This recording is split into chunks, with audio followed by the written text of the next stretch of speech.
It wouldn't be a Destiny DLC without some insanely busted melee build. There is a twist this time however, it's on Warlock. So Winter's Guile, the Wormgod equivalent. Get melee kill stacks and you get a melee damage bonus. Before this patch it was very difficult to maintain and didn't really offer anything unique. That is however no more.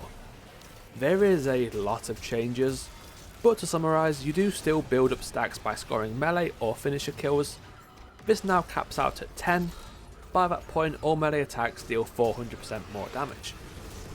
Also, stacks are now only lost one at a time every 5 seconds, so it's much easier to maintain these high damage buffs.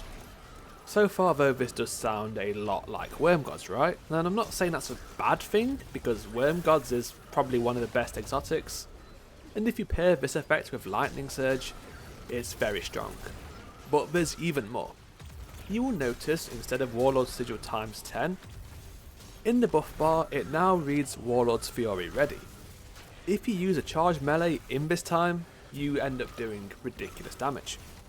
So for the next 10 seconds, your melees will charge really quickly, you actually melee faster, and the melee damage bonus during this time is boosted to 500%.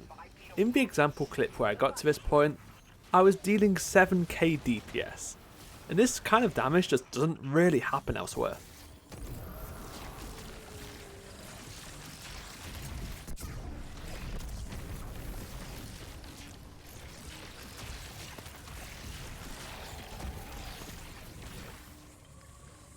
Back to general gameplay though, how's this whole build looking for something like the Lawless Frontier? You know, the activities we're going to be spending most of the time in. Not gonna lie, it looks perfect. So, you know how I said you can get Winter's Guile to a max of 10 stacks before you can go into some crazy sicko mode? It might sound a lot when it comes to melee kills, but there's even ways around this. Lightning Surge, you absolutely want this, it is the best fit for the build. It's big AoE melees. If you run this with Arcane Needle as a base charge melee, you can have 3 charges too. Multiple kills with Lightning Surge will give you multiple Warlord Sigil stacks, and the increased ad density is actually helping us out here too.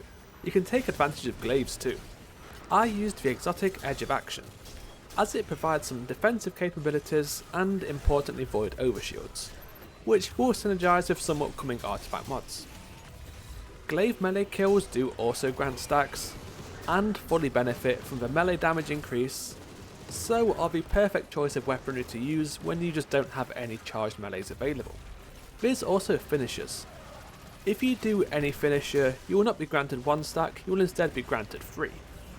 At higher stacks you are probably better off just storming through everything with melees or glaives, but if you are trying to start off building stacks, especially in more difficult content, you can begin with a finisher, and this will just really get the ball rolling. For the second aspect, right now I'm on Feed the Void. There is artifact mods later on which can grant you Devour for free, but I didn't bounty prep because I'm not a weirdo, so for now Feed the Void is completely fine. If you have all these mods, you can swap out Feed the Void for either Weaver's Call or Hellion. And what if I told you that Warlord's Sigil stacks work in Song of Flame, allowing this already top damage super to deal 500% more and become completely broken, making everything else in the game unusable. Unfortunately no, it doesn't do that, sorry. As much as I did really want this to happen and expected it actually might. But it does actually somewhat work. If you're in Song of Flame and you use the enhanced snap melee, you can build up stacks doing this. And there's another way to use Song of Flame which doesn't involve snapping at all. So in Song of Flame, you are basically unkillable, I think it's 90% damage resistance, and you will have your stacks still, so you can go sicko mode with the glaive. Since glaive melee is kinetic, Song of Flame will even add scorch stacks to every melee hit you do. Also, I will be giving away an all new emblem back to basics. To take part in this, leave a comment with your favourite build so far in Renegades, and join my Discord link to the description. There will be an emblem giveaway channel. Just react to confirm your entrance into the giveaway, this will be drawn on Saturday the 6th. Covering the rest of this build, here is what I went with. You want cold snap grenades because frozen targets take double melee damage. And this is a darkness debuff, which will further increase light ability damage due to Facet of Courage. Basically, throw in a cold snap, follow up with a lightning surge for nuclear bomb.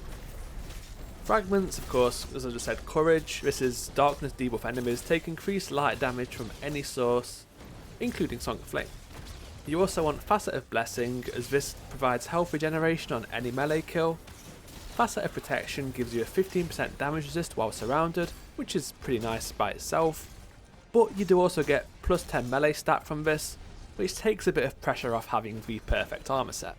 Facet of Purpose, since we have Solar super equipped, any Orb of Power will grant restoration. Finally, Facet of Hope.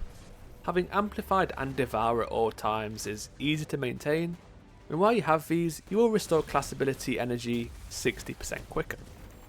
Weapons, Edge of Action was really doing bits for me. I highly recommend this. Having a safety bubble helps a lot in the Lawless Frontiers. You can capture zones, you can hold out until the escape ship arrives, and even if an invader's nearby, you could maybe use this to great effect too. Or otherwise you can just throw it on top of a boss enemy and have a punching match in which you are heavily favoured to win. Though any glaive can work. Excalibur also has the Void Overshield capabilities, while Rake Angle or Winter Bite can slow and freeze enemies to activate courage and extra melee damage. I used the SMG, in this case Fast Talker, because one of the downsides of using melee builds is it can actually be quite tough to get through those new shields, which are weaker to rapid hits rather than hard hits. Also, having an attrition orbs weapon on anything, it doesn't have to be an SMG, is quite valuable to maintain armor mods.